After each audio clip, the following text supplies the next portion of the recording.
World, happy Friday. Welcome to another episode of Cognac Confessionals. I'm your host, Deshaun, here at Where Media Meets Studios, in conjunction with VJ TV, Farrell Films, History in the Making Entertainment, Keep It Cloudy Productions, History in the Making Entertainment, Venus Lounge. Shout out to the Venus Lounge, Camouflage. It's Friday, September 6th, the first Friday of September 2024. Got a great show lined up for y'all tonight, man. I'm gonna let my guy introduce himself. This brother is very talented brother from them Dubs and Twomps. You know what I'm saying? Twomps in the building. I'll let my man introduce himself, but this brother is doing things, big things, and well-minded, well-rounded. Let my guy introduce himself for y'all. Let you know what he do. What's going on, world? What's happening? It's the man himself, Mr. Carter Block. You know what I'm saying? Better known as Bird with the Y, no I. That's right. What's happening with you, my guy? Man, you know, it's a blessed one, man. We here. You know, let's talk about it. You know? Yes. Let's do a cognac conversation, you know? Exactly. A confession, you know? Let's get to it. Yes, we here for it tonight. So, y'all, for y'all that don't know, for the people that don't know you, which if you don't know, living under a rock, give the people some history, man. Tell them, introduce yourself to the world. I mean, you have introduced yourself to the world, but tell the ones who don't know. For those that don't know, my name is Bird, you know what I'm saying, Mr. Carter Block himself, born and raised in Oakland, California. You know, grew up in the neighborhood by the way of rolling 20s, the Twomps, Murder Dubs, Dub Life, B-O-T-T, you know. Yeah. Been blessed to be in this game that we call the music industry for 20 years. Yes, you know. You've been moving for a while, man. You've been done a lot of things from, you know, entrepreneurship and just pushing my own brand, you know, starting a lot of brands, you know, moving into other endeavors now, you know, trying to get into the podcast world and, you know, do other endeavors with, you know, with my Carter Block agency. Shout out to my Carter Block media team in Atlanta, you know, and he ain't just local, y'all. Trying to do some other things besides around the city of Oakland and the Bay Area. My guy is doing shit for real, not pretending. This is not no play area shit. My guy is doing shit. Yeah, we can't do the play area, man. You know what I'm saying? We doing. My guy is doing real shit. So, let's go back to some history because, like you said, you've been at it for 20 for a dub. For sure. Murders. How'd you get started in this shit?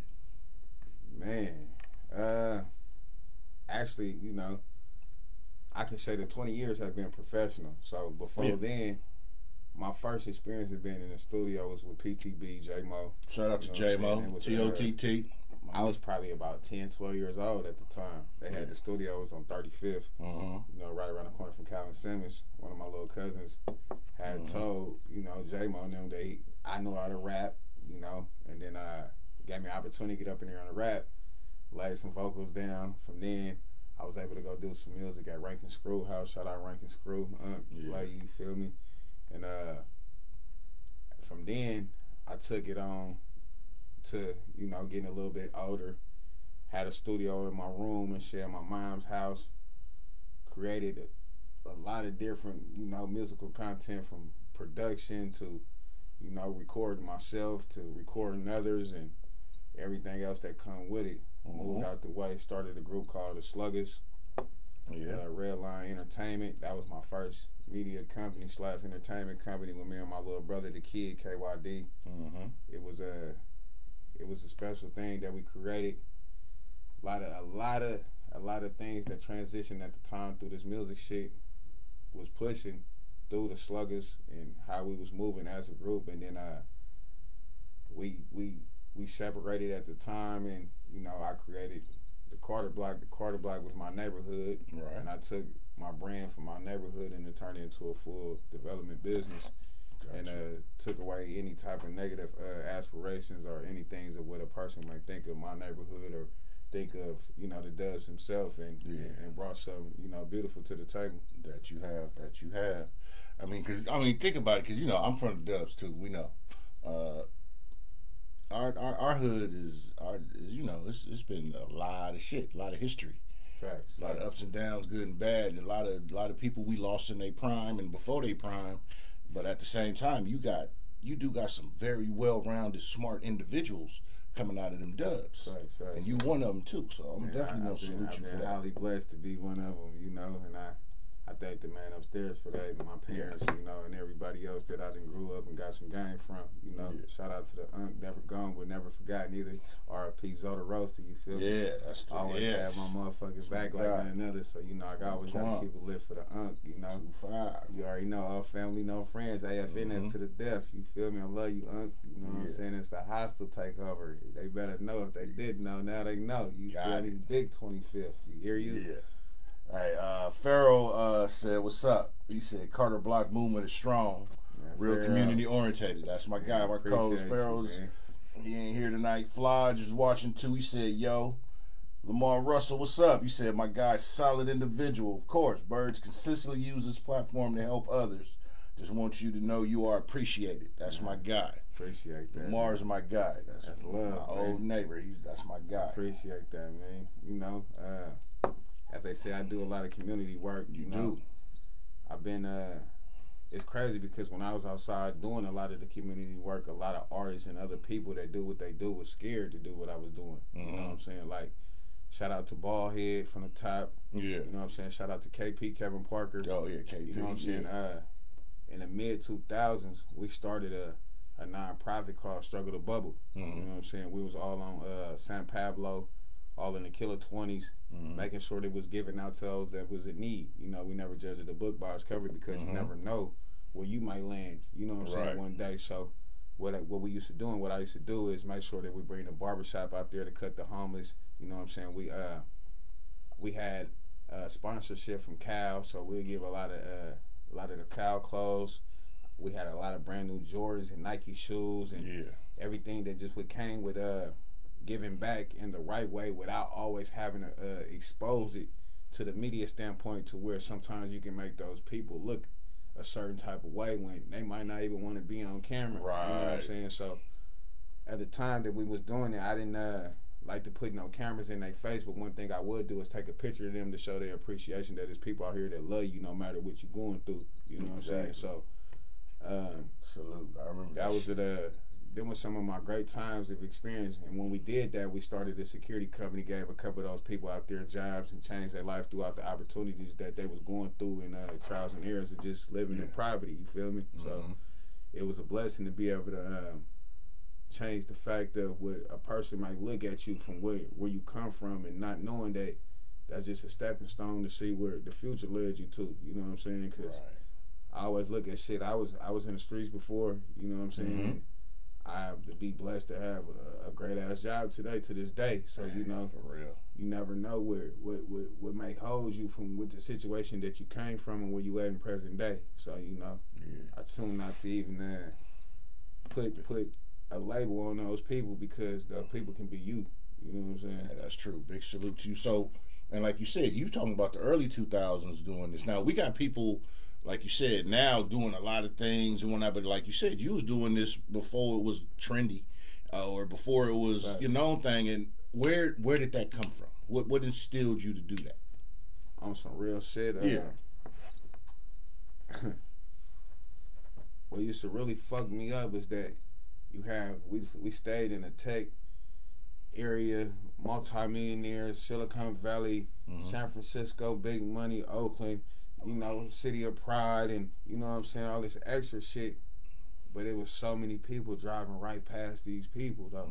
So it's like how you say you come from the struggle and you looking at the struggle and won't even get them a coin out your pocket. You feel me? Or you won't even give them a situation, even take them to go get a hamburger or some coffee, you know what I'm saying, a warm blanket, some socks, you know what I'm saying, a toothbrush, you know what I'm saying, some deodorant, you know what I'm saying, things that they might need at the time, you know what I'm saying? That's real. So it's like I had to take heed to the situation. Like, man, I might not have millions of dollars, but I'm blessed in million blessings. You feel me? So I'm gonna come out here, bless somebody, and then I'm gonna get more blessings off the blessings by, you know what I'm saying, looking out for those that might be in more need than me. You know what I'm saying? Yes. Like I tell people, the blessed one is the giver. Facts. Always. You know what I'm saying? That's off top. So I definitely want to come in and salute you for that. And I mean, you've been doing that for a while. You got your podcast you doing, and then on Instagram, You do your lives, which I've been on there a couple of times. Yeah. Networking, y'all. You've always been a upstanding, cool ass dude that, you know, I give people their flowers in real life, in real time. So when I see you, I'm gonna tell you, like, I love what you doing, salute, respect, because niggas don't, as a whole, niggas don't get that from everybody. Nah, you know, motherfuckers wait till it's a funeral to be like, man, that was my nigga, man, that nigga was doing this. Nah, you right here, you see me, bruh, I'll salute you. I even did, I'm like, love what you doing, salute. That you doing your shit. And vice versa. I appreciate when it comes to your lives and just your movement in general, just from me watching, and I'm just watching like, damn, bro, doing this shit. That's what's up. You know, like I said, I've been in your lives. There's always some great ass conversations when I've been in there listening.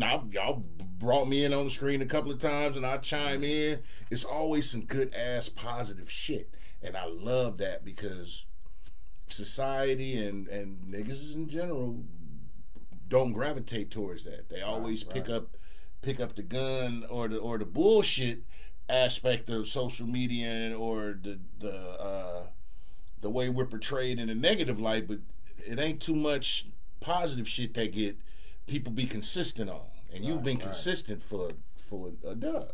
More than a dub. You know, one thing I always tried to, you know, inspire others was, you know, just because you might live a certain life don't mean that you expose that life to your peers.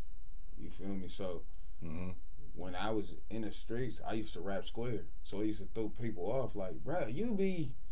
But I never believed in like telling on myself, telling on my peers, to like, you know what I'm saying? Like I always wanted people to look at me how I would want to be looked at myself. You feel me? And I don't think a lot of people look at that because they're scared to look in the mirror.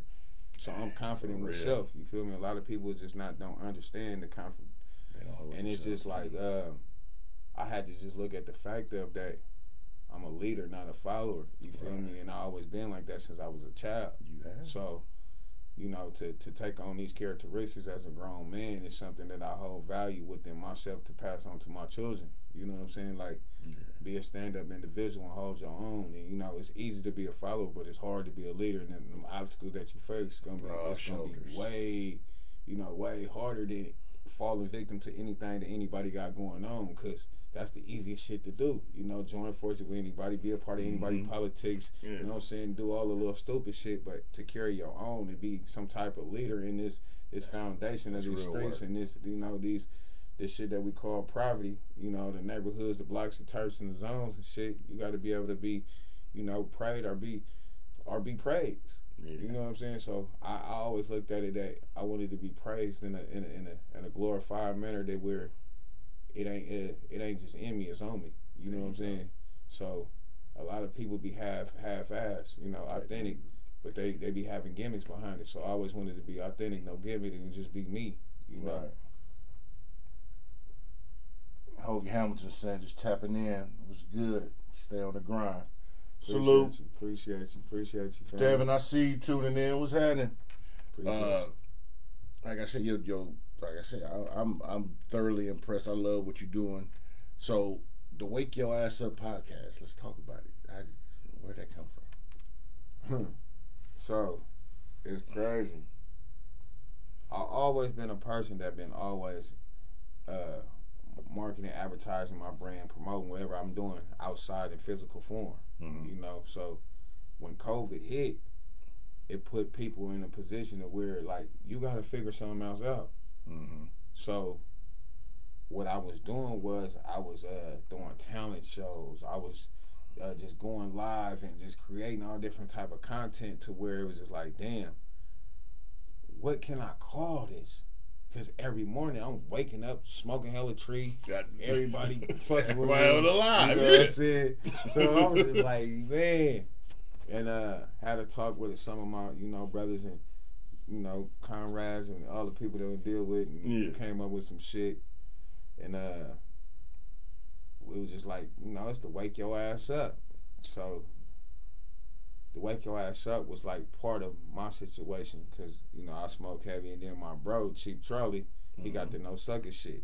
So salute, shout out. And then my cousin, DC, he always talking about you understand me. So what I did was I incorporated all of it together. Okay. And just call it the Wake Your Ass Up podcast. No sucker shit. You hear you understand me. So it's kind of like, it's a collab.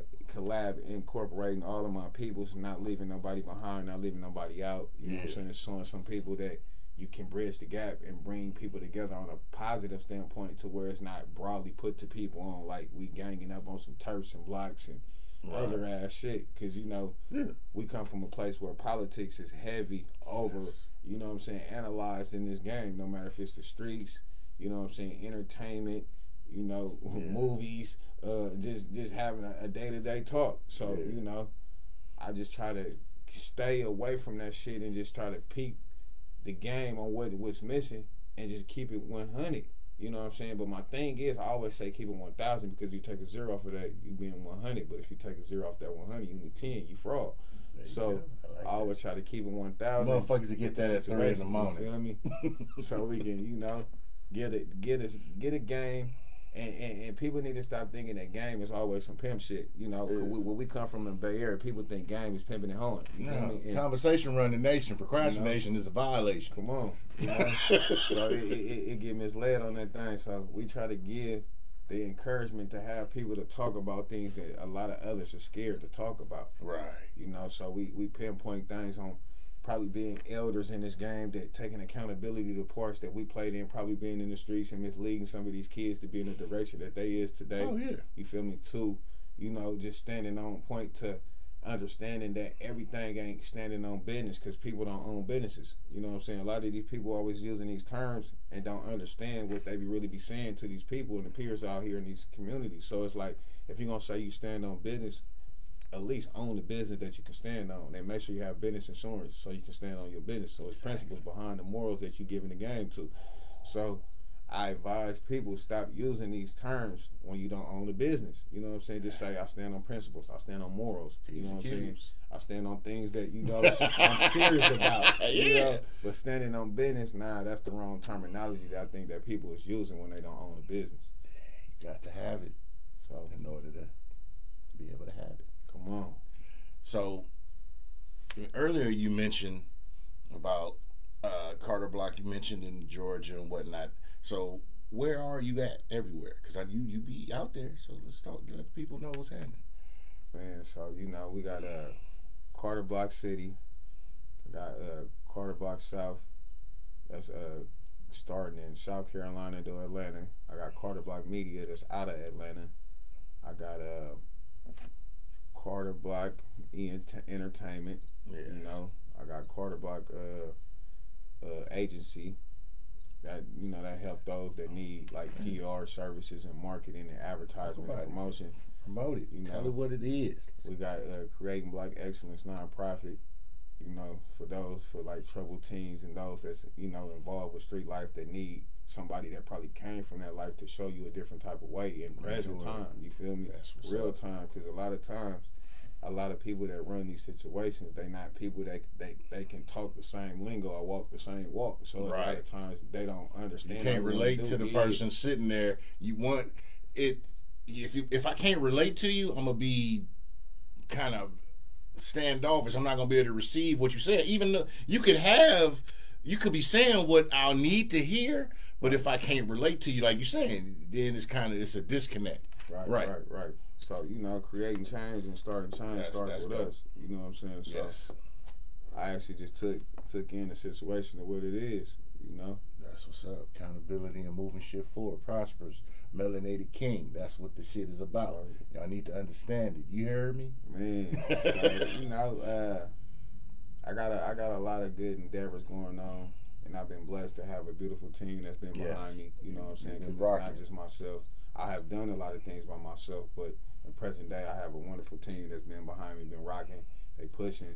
They believe in my dream. They believe in the focus that I'm helping them to try to stay focused, because, you know, we all have obstacles in this life where shit be going up and down, you know, but to keep each other motivated, inspirated, and, you know, keeping our heads on the swivel is one of the main things to target within our people, you know, because as African-American men are more men, you know what I'm saying? Yes.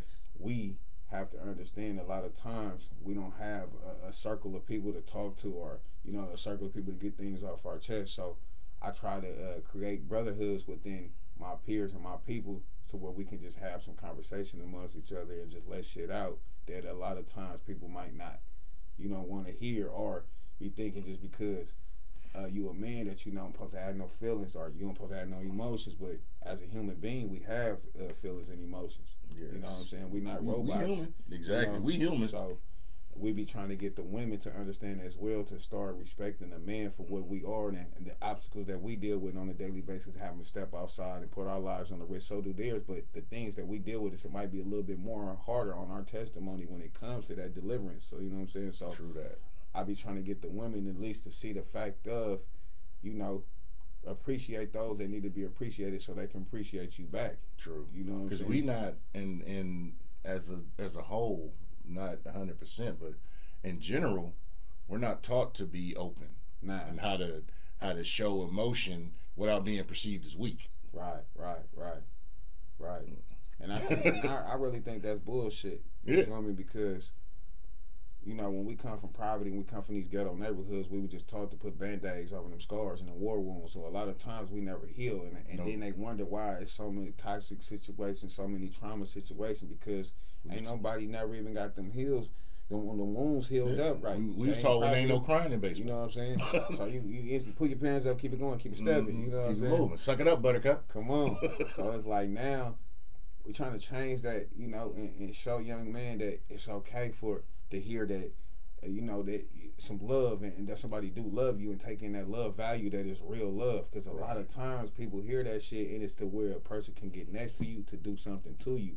But it's how you express this love and show this solidarity within love so people can take it in with a genuine approach. You know what I'm saying? Because a lot of times we teach each other how to scar each other. We teach each other how to crash out. We teach each other how to do all the dumb shit, but we never teach each other how to appreciate each other. Yes. So that's what I've been doing with the network and chill shit, is teaching each other to jump into that. How to appreciate each other on a positive standpoint without it being broadly in a negative side of us getting together on a funeral standpoint, or us get together or somebody get fucked over, or it's just bad timing anyway. So it's just like, I've been trying to teach us as others and as brothers and sisters to be like, if we spend $1 with each other before we spend it with another, then we teaching each other how to use the black dollar the right way. True that. So throughout history, our dollar, in more recent history, our dollar has left our community in less than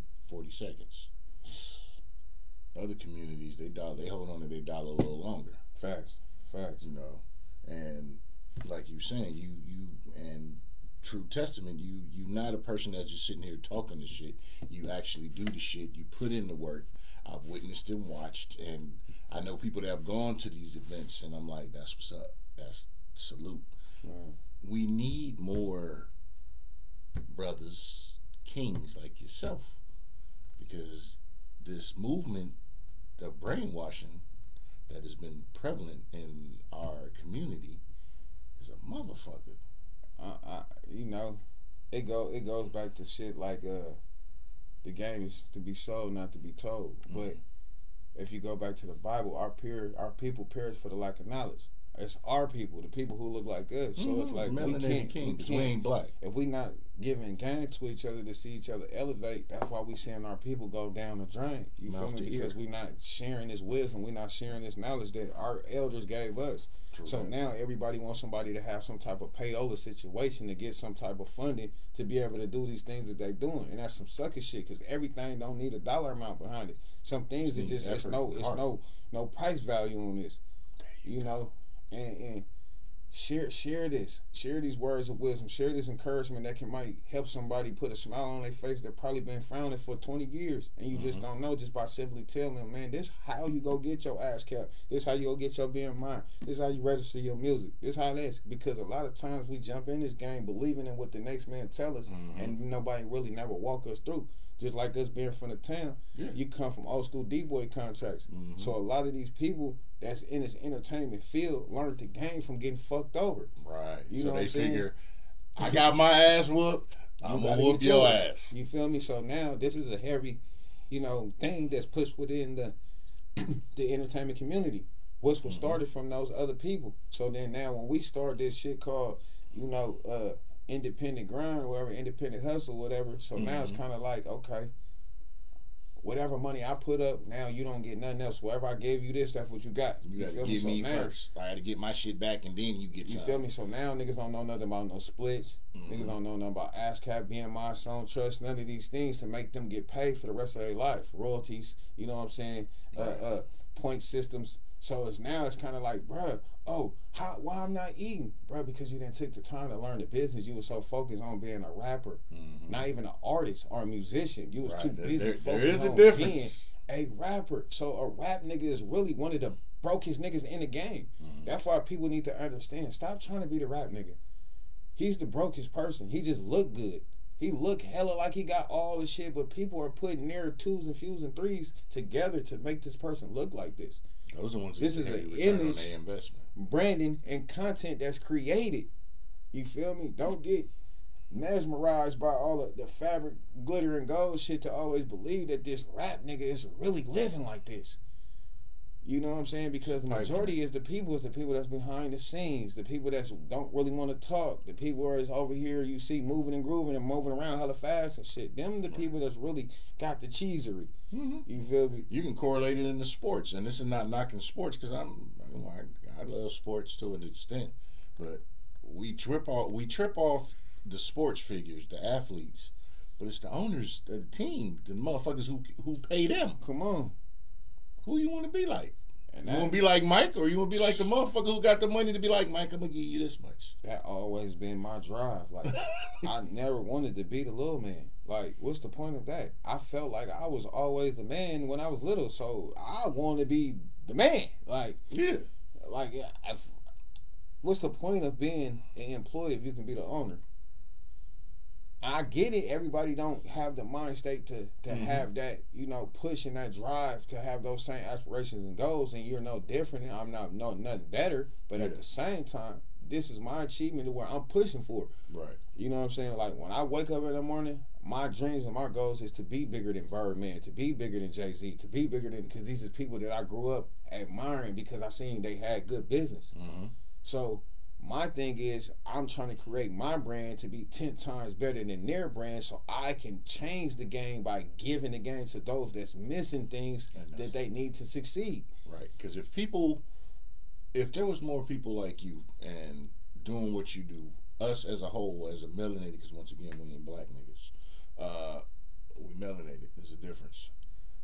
If we was in the business of teaching each other like we should have been, like how we originally were, there would be more of us in position of power. And we wouldn't be still begging for scraps or doing coonery ass shit to get on and placate these dumbass stereotypes that everybody be so quick to perform this bullshit when we can be the ones holding the motherfucking torch. Facts. That's facts. I think a lot of our people are scared of success because they don't really know what success look like.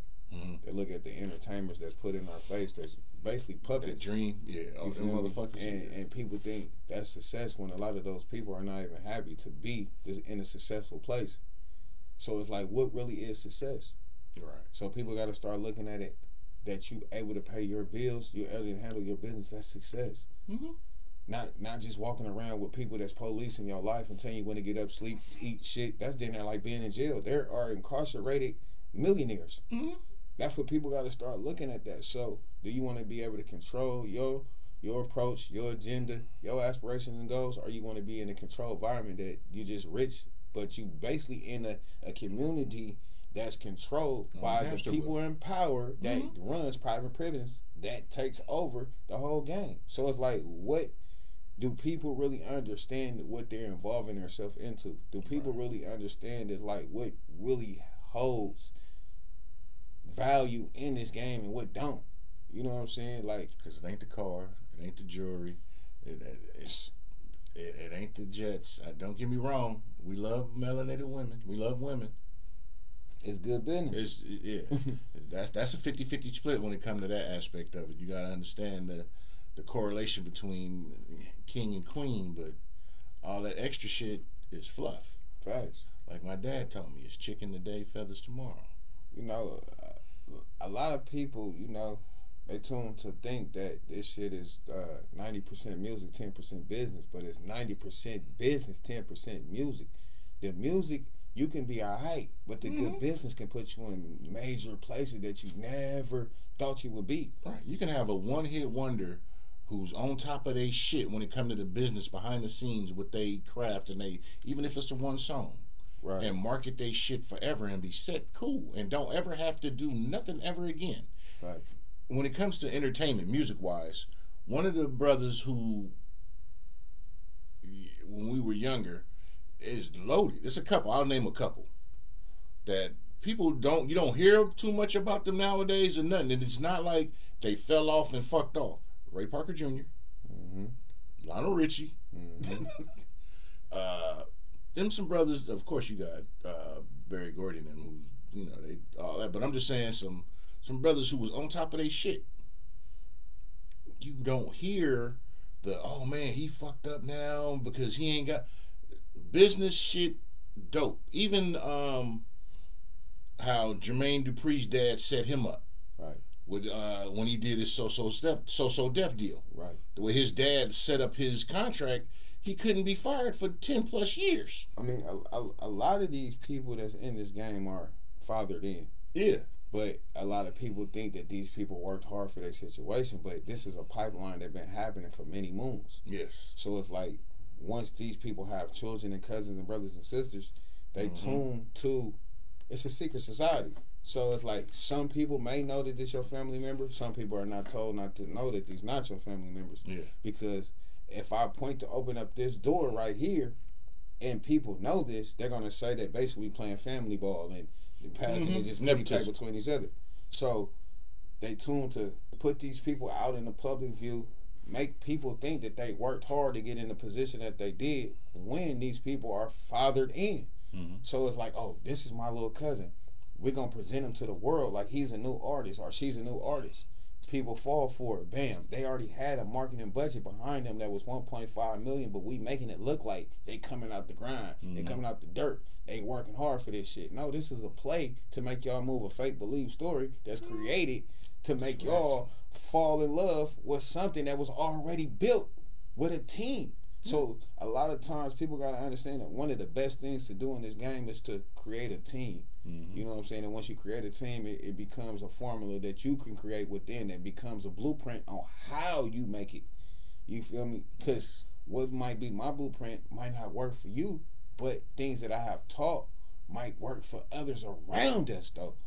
You know, so that's the type of shit that I just be looking at it, you know. Motherfuckers got to get together and form Voltron, and it's the reason why Octopus got 8 tentacles and Squid got 10. Come on. Come on. You know, but like I've had these conversations with plenty of people, and what happens is the situation is a lot of people think they, like you said, paying attention to this rapper because they got the shine. That's what everybody's putting out, and that's what everybody falls and grabs. Oh, I want to be that person.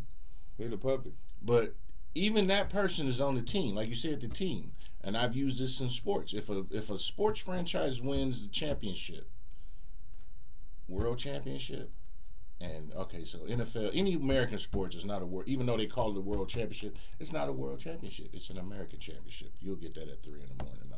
But even the towel boy gets a ring. The custodian gets a ring, a trinket when the organization wins. Everybody in that organization gets some shine. Facts. You don't got to be on the marquee to get them residuals, but everybody thinks I got to be the Hulk Hogan of wrestling in the '80s to be on. No, motherfucker, Coco Beware got some run. Ricky Steamboat got some run. Lex Luger, Barry Windham, motherfucking Killer Bees got some run. For sure. Great Muda and them got some run. For sure. Junkyard Dog got some run. For sure. For sure. You know? Weird. You know what I'm saying? But I'm just saying, y'all better catch on to this ism, man. I'm fat because I drop gems. Ooh, sprinkle me, man. You know what I'm saying? But, so, on with, you know, like I said, you got your entrepreneurial stuff going on. You got network and chill. That is so fucking dope. What else you got going? I know we got music coming. You got. I want to hear about some. I seen a post, a comment on one of your posts. There's people waiting on the Father Son duo album. Oh, yeah. I was like, I'm gonna see if he gonna speak on it. Let's talk about it. Oh man, that's so funny. That would be dope. I'm not gonna say it is gonna happen. I'm not gonna say it's not gonna happen. But that would be dope. Yeah, because would you be like LeBron? LeBron playing with his dad. With his son. That would be. I on some real shit though. It was good. I really don't like where music is at today when it comes to certain things. Mm-hmm. You know what I'm saying? Because everybody is so hard and so tough. Oh yeah. You know what I'm saying? And what happened to the players? What happened to the cool guys? What happened to the people like Ja Rule that made shit like with people like Ashanti? Mm-hmm. You feel me? You know, and all this extra, everybody getting knocked down, 30 sticks and drums and switches and shift kicks and all this shit is too much. You know what I'm saying? What happened to the cool vibe music? Yeah, and even with the party songs, the girly songs is still hella tough. And it's just like, damn, like, people are losing the content to make the right context. Mm-hmm. You know what I'm saying? Like, I don't even think people really even paying attention to the music because they're not really making music. They think they're making what people want to hear. Mm-hmm. And that's cool too, and I understand that, but it comes a time to where it's like, let's make reality music. Like, I understand, and some people's like, that is reality, but in not all people's like. You feel me? So it's like, you got over 100,000 rappers that want to be gangsters, so it's like, where the fuck where's the Kwame's? Where's the Talib Kweli's? Where's the Wale's? I know it's a lot of them out there, but the Lupe Fiascos. We got these blogs and bloggers are scared to target other artists besides the negativity shit that they think they making a buck off. So here we go back again with the payola shit. Mm-hmm. So if I can diminish this character or diminish her character and drop this song and fuck these niggas in that hood and these ops and these suckers and these bitch ass niggas and these marks and these rats and oh yeah, that shit slapping. Let me look this up. But when you come to the game of just looking at it like, okay, look at this person right here. He taking the time out to praise his community, showing that the different diversity, making a different, better light was shown than what everybody might see in their neighborhood and their private community. Well, nobody want to care about that. But if Lil Tyrone got slapped and Lil Butt made the song about this nigga, everybody is. Oh, they know that. They know word for word. So it's like we have to start looking at the fact of wrong is wrong and right is right. Yeah. You know, it ain't no in between. Just like how we grew up in the days where a motherfucker, they called you a bitch. It was up. That was up. Oh, yeah. Now, that's kind of regular talking. You hear men saying more bitch words to men like they reverse roles with the female. Mm-hmm. So it's like all of this universal sexual shit that they got with the clothes they have turned into universal sex type talking. You feel me? It's like, it's weird. And it's not meant for me to understand, but I understand because I'm living in today's age, but we're not a part of really today's culture. Right. You know what I'm saying? That's where we have to understand too, like, as being elders and peers in this game now. Like, we're here and we're a part of it, but this is their game now. Right. You know what I'm saying? So it's like when you get a 10 or 20-year run, it's kind of like, all right, it's not meant for me to judge the young man on how or what they do and how they do it, because I was one of them ignorant young men myself at one point in time. Mm-hmm. So how can I be like, oh, these little niggas over here that's doing that shit hella stupid. Oh, that shit hella boozy. Man, them niggas is nerds. They hella boozy. Man, I was one of them people. Yeah. You grow. It's just like we grew up drinking E&J, Bumpy Face, all the bootleg liquor that I wouldn't touch today. You acquired taste. Facts. We grew up with the fucking weed sacks with seeds in it. Now you see seeds and some weed, you're like, what the fuck is this? Right. You grow. You gotta grow. You gotta start to be able to finish. You know, ain't nobody came in this motherfucker old. You gotta be young first. Facts. So that's real shit. DK, what's happening? Thank you for tuning in, bro. Angel, I see you tuning in. Thank you. Shout out to the people tuning in, man. Appreciate y'all. So, what can we look forward to? What's coming? Shit, a whole bunch of everything. This shit here going to the moon. I know. What you got your eyes on? Because like you got your podcast, you networking all over. I got a question for you. It's a good one. Because you're already a rapper and you artist. Have you thought about writing a book? I thought about shooting a documentary movie. Okay, that was the next part of it. It was a two-part question. I for sure want to do a Quarter Block the movie about my life and my cousins that passed away life. Mm-hmm. I for sure wanted to do that. I wanted to do a real doc series and really break down like the things that I done seen growing up. From a child. Mm-hmm. It's not too many living. I wouldn't say original kids in my neighborhood from where I'm from that's still alive. You know what I'm saying? So that's the blessing that God has blessed me with, to still be here, to be, a four-generation kid from the rolling 20s to the Twomps to the murder dubs to present day dub life. So that's a blessing. I done seen a lot, So I'll be still on 19th. Man, still there. I be wanting to give him a little bit of seasoned salt in the gumbo, but not too much to where, it put a bad taste in people's mouth, but something where they can regurgitate and it tastes good to their stomach, though. Yeah, It's like, even with my youngest, right, he's a sophomore in college now, and he talks to me and my wife about it because we both from the Dubs. And he's like, man, we from, I'm like, no, nigga. Me and your mom from the Dubs, nigga. You are not, but you good, but you're not. I'm like, I get it, but son, man, yeah. And I be trying to explain that shit to my children as well. The things that we experience, I never want my kids to experience, but that's just a part of life. Yeah. I'm just thankful, that I was able to, have a better type of living situation for my children than my parents try to give us. One thing I can say about my parents, though, my parents gave me and my sister one of the best lives that a kid can ever have. Yeah.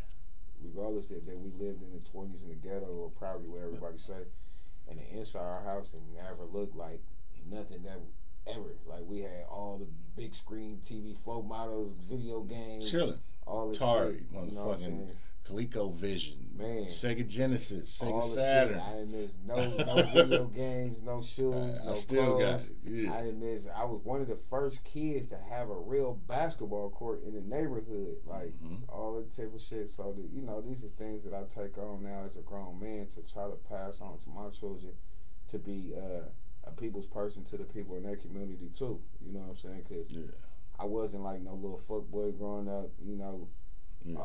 Wanted this is mine. You get the little kid. This is mine. You can't play with it. Like nah, this is ours. This have fun with it. You know what I'm saying? Like, listen, what's mine is yours. Yours is mine. That's how I always was. You know what I'm saying? If I go get some chips, you can have half the bag. I eat half the bag. You know what I'm saying? I go get some money from hustling. You can get half the pie. I may half the pie. You feel me?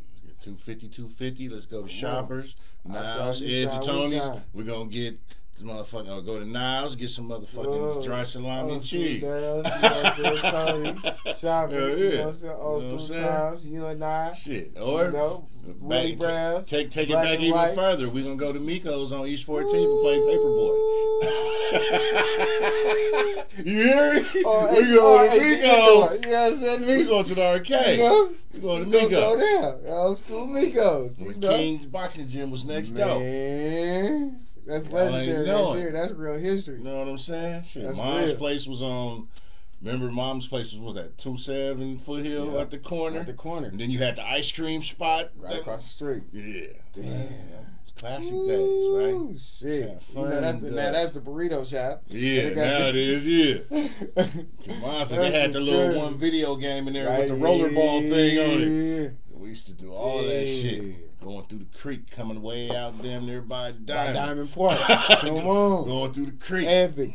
Come on. That's and Them the days that I missed. I was just telling my people, like, man, I remember the days when we actually got to be kids, play with marbles and throw rocks and balls. Steelies. You know what I'm saying? All this shit. Kickball at Garfield. Come on. You know, we was just talking about Bobby the Brown, old school. Him and Kiki. Come on. I just seen Kiki at the dub picnic, man. You know? I didn't make it. I was. I had an event in San Francisco the same day, so I pulled through, show face, you know. Make sure I show homage to those that did it before me and those that still doing it. You know, shout out to cousin Kimmy Hearn down. Love you, cousin. Old school Kimmy. You understand me? Yeah. They be out there hanging, chilling. Man. I just like you said, I look at the experience growing up, and I'm so appreciative of it. We came from an era where, we had to cut our teeth, but we was allowed and able to do it. Still be kids, but we were allowed to go figure shit out on our own. Facts. And was allowed to be individuals. Right. I mean, everything was real structured. Yeah. You know, you had to go to school before you grind. You had to do certain things. You feel me? Like, we had to go to Sunday school. We had to go to vacation Bible school. So it's like a lot of things that the traits that we picked up, I can say that my generation didn't install it to the kids of today. Right. Because so once we start having kids, we basically start telling other people and other individuals within neighborhoods in our community, you can't say nothing to my kid. You can't whoop my kid. All this extra ass shit. So that put in the air, basically like, I don't gotta respect you as an elder. Yeah. You know what I'm saying? Right. So then from that, don't have to get respected as an elder, started shit like don't listen. And don't listen create all of these other antics that's going on. You feel me? What's going on today? So it's like, then we have to take in consideration shit like this. We bringing them to the block. We bringing them to the turf. We taking them to the latest candlelight, to the latest function, to the latest funeral. So people are not thinking that these little 2-year-olds, 3-year-olds, 16 years later, see and have flashbacks. They remember that shit. So they remember when you telling that little nigga to throw the hood up. They remember that shit. So now I thought it was cute to have a camcorder with the kid cussing. Now this little nigga outside robbing, stealing, bipping, and all the rest of the shit that come with it. Now motherfuckers like, oh, well, why y'all ain't saying nothing? How can you say something that this is taught behavior? Right. People be forgetting that we're teaching this behavior to the children. Yes. We say fuck the police in front of the kids, but not thinking about the audacity that we're taking away their vision to be lawyers, doctors, you know what I'm saying, aspiration to be bigger people that we want to see change for our community. Right. But if we saying fuck the DA, fuck the judge, fuck the police, fuck this, fuck that, fuck the garbage man, fuck the firefighter, fuck the ambulance, fuck this, you stuck to be a robber, steal a killer, or a fake ass sports player, and everybody ain't guaranteed. Everybody, I tell people, sports is a farce. Shout out to the athletes, you know, but on the business aspect, sports is a farce. I've always said that. And then what it leads to, niggas be turning to a rap. You tell everything was going on in the neighborhood, who done shot who done robbed who done scored on who, this and that. But people don't understand that the rapper is one of the biggest rats besides being a rat. Because you have to show that you with the shit, where you move, where you from, how you moving, who you done got on, what gang you claim, what mob you involved with. People don't think about this shit. And so why not be a player rapper? And all your shit depends on if you able to appease your listeners. Because if you ain't hot, you ain't selling. Come on. If you ain't selling, you ain't making money to feed your kids, pay your bills. Come on. So what you got to do? Ain't no short neck giraffes. So you're gonna adapt and lean to everybody gonna gravitate to what's popular. That's why everybody sound the fucking same right now. So that's some real shit that you'll get at 3 a.m. But if you listening, hopefully you'll get it right now. First of all, it's never bad. It's never bad. It's all intentionally perspective of perfection. Never. Squares are in the circle. Them the best ones to have. And it's crazy when you get older, you analyze and understand that shit a lot more better though. You know, it's man.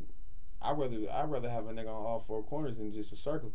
You know, sharp. He gonna be sharp and steel. You know, sharp on all 4 corners. But you know, we was telling it. Oh man, I don't fuck with squares. You tripping? Them some of my best people to fuck with. All right, let me tell you something. Even remember, we was kids. We was taught as kids the pen is mightier than the sword. Y'all. One of my favorite things to say, it ain't where you from, is where you going. You know. True that. A lot of people be stuck on where you from, but where you from ain't gonna get a nigga nowhere. It's where you going. Especially though. if you don't own shit there. Come on. Where you if you going, if you don't own nothing there, claiming a block. Don't get me wrong. I love being from the Dubs. I do. But one thing I can say, the house I grew up in is still owned by my family there. Man, and to this day. That's the thing that I did. Still there. Thing. My business is registered in the Dubs. Still there. It ain't same neighborhood block out there. And grandma's still in that house, still alive, kicking. That's what still a there. lot of people on 19. fuck up. Like, if you gonna bang something, be a part of something, have ownership or something involved with that. You gotta be invested. All right, you're doing it wrong, you know. And a lot of us was taught to hustle backwards, so we got to teach each other to hustle forward. Everybody play the lotto, but nobody wins. Man, I don't know none. Everybody plays the lotto. Nobody wins. It's a pyramid scheme, no bottom. Man, you know, one of the biggest Ponzi schemes ever. For real. And the code, and you may know this, or I'm gonna ask you. I think you know this. Do you know where the lottery system came from? I don't. Current? I don't. It came from melanated people running numbers back in the day. The Pilgrims was tired of us running numbers because we used to run numbers. That's where that whole shit came from. That's crazy. Pilgrims was doing everything to take away us being able to hustle, coming up with the lottery system. It was the numbers back in the day. Oh, from New York to wherever, Chicago, everywhere. It was the numbers. They didn't want us doing it, but now everybody. Was it Tuesday, Wednesday, Friday, Saturday? So basically it's like a different source of bingo.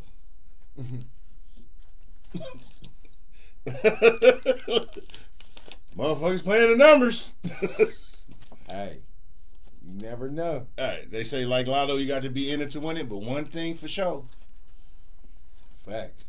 In moderation. And that's some game that I picked up to learn too, so I can pass it off to somebody. That's all the lottery system is, the old school number game that melanated people had back in the day. That's all it is. That is franchise, states. You got states combining now, Super Lotto, Mega Millions, all this shit.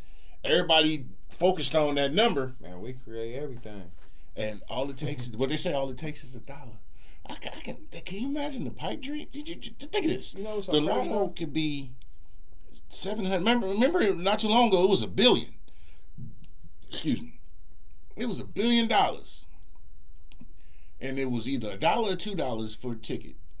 I can't remember which one it was, but motherfucker, 100 pennies? 200 pennies? And I got a chance at $1 billion? Man. That's hope. I think a lot of times our people fuck up because, like I was saying earlier, it's a dollar amount on things, right? So we sell everything. Like, we don't hold nothing that can hold the value to make sure that the depreciation don't go away. Right. And I think that's what we fuck up as melanin people. You feel me? Like, we fall victim to all the sucker shit. Banana in the tailpipe. Person come tell you they got this dollar amount on you, and the first thing you figure, if that you ain't touched that amount, that you can fall victim to it. But when a person is giving you this dollar amount, you're really worth more.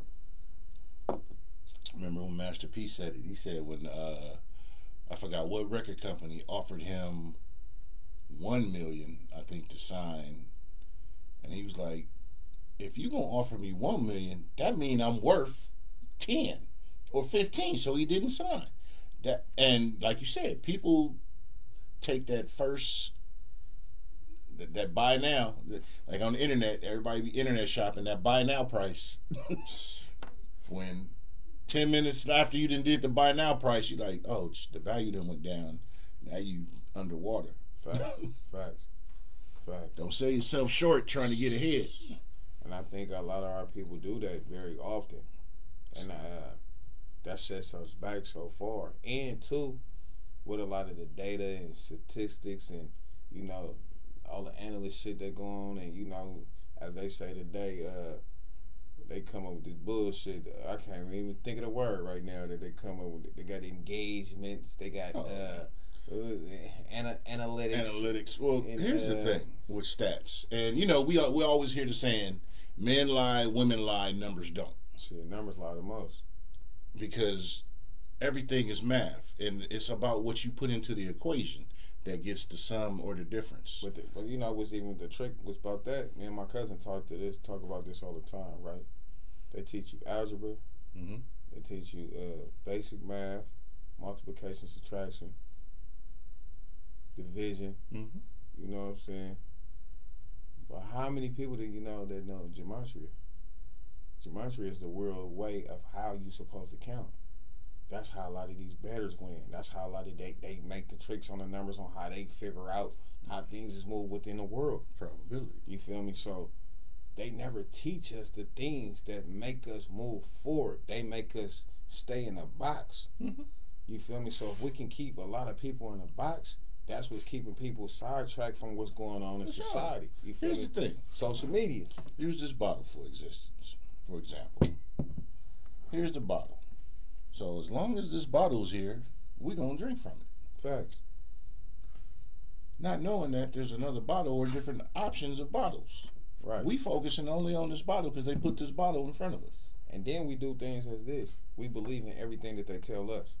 So if I tell you all your people are stupid as fuck, you're going to believe all your people are stupid as fuck. Because you're going to be a repetitive motion of always consistently hearing that. Right. And repetition is law. So I say that to say this.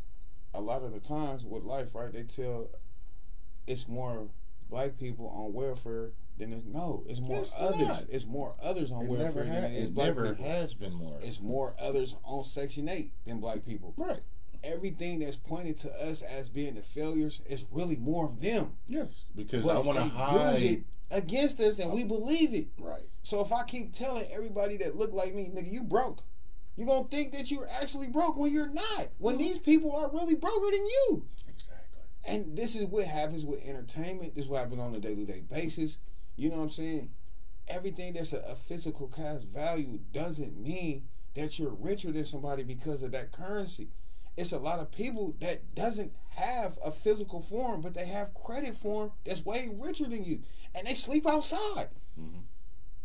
Like, people be having shit fucked up. Like, they really think money is everything when money is one of the biggest failures when it comes to an individual. Because if you don't know how to keep it with financial literacy, what happens within? Everything costs you what you're willing to spend on it. The price is negotiable. You can know the price of everything and the value of nothing. Come on. Because I'll use this bottle once again. This bottle what's in this bottle, I could say costs $150. Okay. Just use that as a round figure. Now, did it cost me $150? Or did it cost me an hour and a half of my hourly wage? Mm-hmm. That's what it really cost me. And the amount of time that I spent doing what I had to do to accumulate the revenue that I needed to spend to get this capital. That's what it cost me. No more, no less. Fuck money. and our people gotta understand too, it's a difference between being rich, wealthy, and having generational wealth. Yes. See, people are focused on the wrong things. You know what I'm saying? Like, focus on really making a change within your generational wealth so your kids don't have to worry about certain things that you did. Yes. And it started with simple things as having life insurance. Life insurance is life insurance. The game. Yeah, and life insurance doesn't only work when you're dead. Right. So black people that look like me, that look like you, are Moors, whatever, how we call ourselves, Hebrew, whatever. Hey, right, Lamar. You know? Lamar's the life. You know Lamar. Yeah. Life insurance. That's my guy. A lot of people have to understand that game of life was created.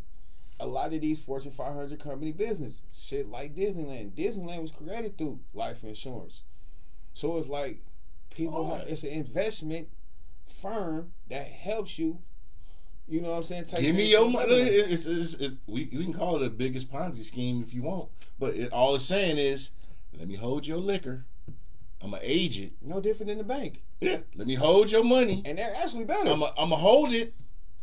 I'm going to do what I want with it, and I'm going to give you some residuals. Come on. That's all this is. Let me put this to the pot to the side for like 2-3 years. That's all it is. Build up some credit, and you can be able to pull off this credit to be able to pull this over here to start something else. You know what he say?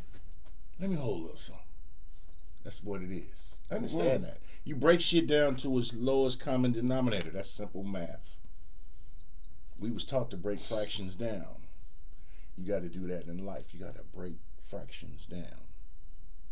And it's sad because people be forgetting that it's called life insurance, not death insurance. So it helps you for death. So when you preparing you're out of life for your children to start their future life, you're leaving something for somebody. Mm-hmm. You're a trust, a bond. You know what I'm saying? Those things. Living trust. Come on. You got. And there's so many. You got Roth. You got an IRA, Roth IRA, 401k, 401. There's so many ways you can let somebody hold some money, and I'm gonna give you a return on your investment, pensions, all that. Come on. There's so much things that you to do. And you ain't gotta go buy the gaudiest shit and have the biggest house and the flashiest car. None of that shit. Because here's the thing, even clothes, like we're speaking on material shit. And there was a time when we laughed. Remember when motherfuckers used to have pro wings? We laughed. Oh my God, we bagged on motherfuckers who had on pro wings and all that shit. We was like, you motherfuckers ain't. But as you grow older, not that I'm wearing pro wings or none of that. No, I'm not. But I'm just saying, when you look at it and you grow and mature, you understand something. Did the shoes fall apart?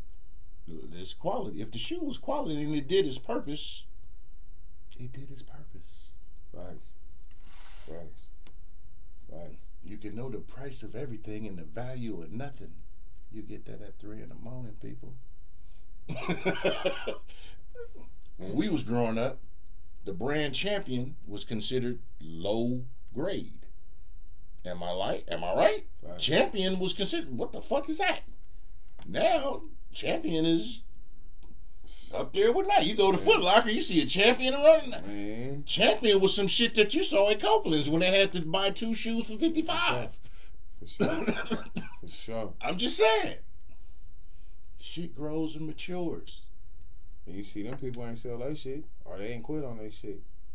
Not at all. Our people gotta stop selling our shit and quit quitting on our shit.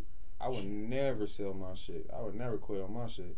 The younger generation today, I bet you couldn't imagine the time we grew up in when Nike wasn't the #1 shoe. Facts. It was Converse. Converse was the #1 shoe. Nike wasn't. Excuse me. But today, they be like, huh? No, you're bullshit. No, Nike used to be a startup. Nike was Jordan, when Jordan rookie shoe, which started the shoe war, started the shit. Yeah. Nike, exactly. That's what Nike was. Nike was a tennis shoe. Wasn't the shit y'all see now. Not a tennis shoe that you wear. No, a tennis shoe. Tennis as in tennis with a racket, motherfucker. Tennis shoe. John McEnroe. Them motherfuckers. But, hey, y'all getting this ism. We giving it to y'all. But we gonna get ready to head out. I'm like I said, man, who you want to shout out? Shout out your peoples, man. Yeah, I want to shout out my whole CB family, man. It's a whole bunch of names, you know what I'm saying? You got events coming up too. Plug that shit. You know, shout out to my whole quarterback family, you know, from my cousin Big DC, you know what I'm saying? The Chief Charlie, Mari Coop, you know, we got a whole bunch of host of ladies, you know what I'm saying? Color got that song that was slapping. From Dope Dealer to Sassy to Miko to my cousin Jazz. Even my wife and my daughter and my cousins, my sister, you know what I'm saying? Even any other males that I miss, you know what I'm saying? Bridget Liddy, you know what I'm saying? Boski, you know, man, it's so many of us. I'll be naming forever, man. But if I miss anybody, man, I appreciate y'all, the whole team. Y'all know it's too many of us. Shout out Bro Jack. Bro Jack always on the camera on the ones and twos, holding things down for me. I love you. Been rocking with me for 15 years. That's what's up. You feel me? You know, shout out to the Union Station for giving me a facility to be able to change things and bring things to the community. You know what I'm saying? I appreciate y'all. I love y'all for the utmost. Thank you, Joy. You know what I'm saying? Salute to you, big dog. School Benji. Yeah, can't forget about my brother, School Benji. It's his birthday. Happy birthday. Shout out School Benji. You know, shout out Dooley. Shout out my son, Lil Duty, one of the doing his thing. 17-year-olds in Oakland, California, this whole West Coast, you know what I'm saying, doing this thing.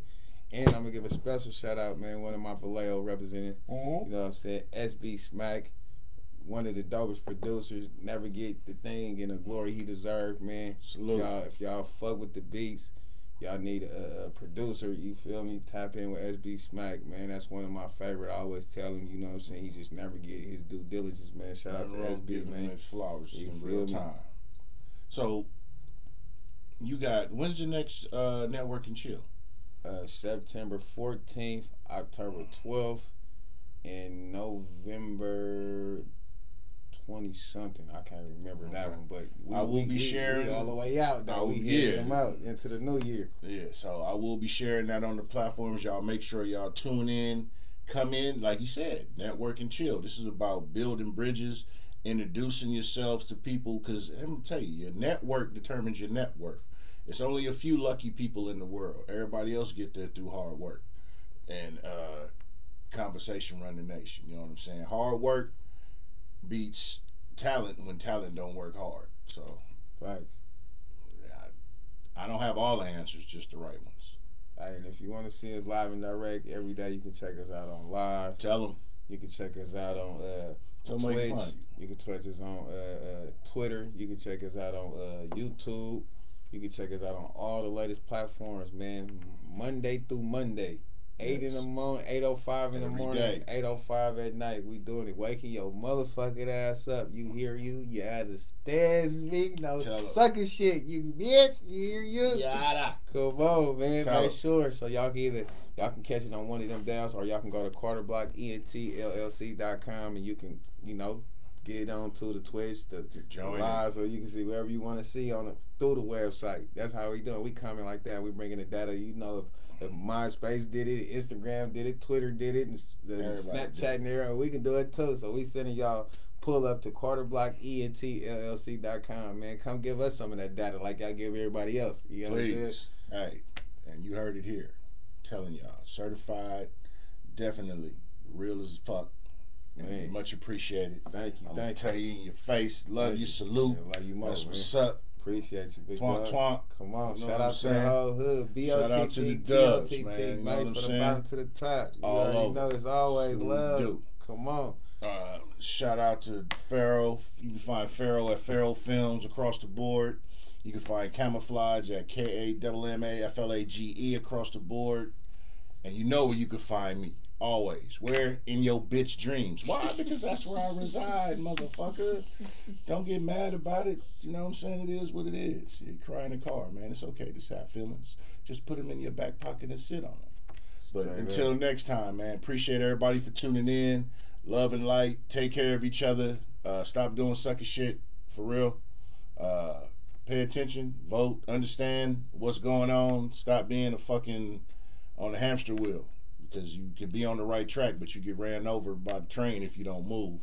And until next time, now it's time to say goodbye to all my Negro friends. Hey, catch y'all next week.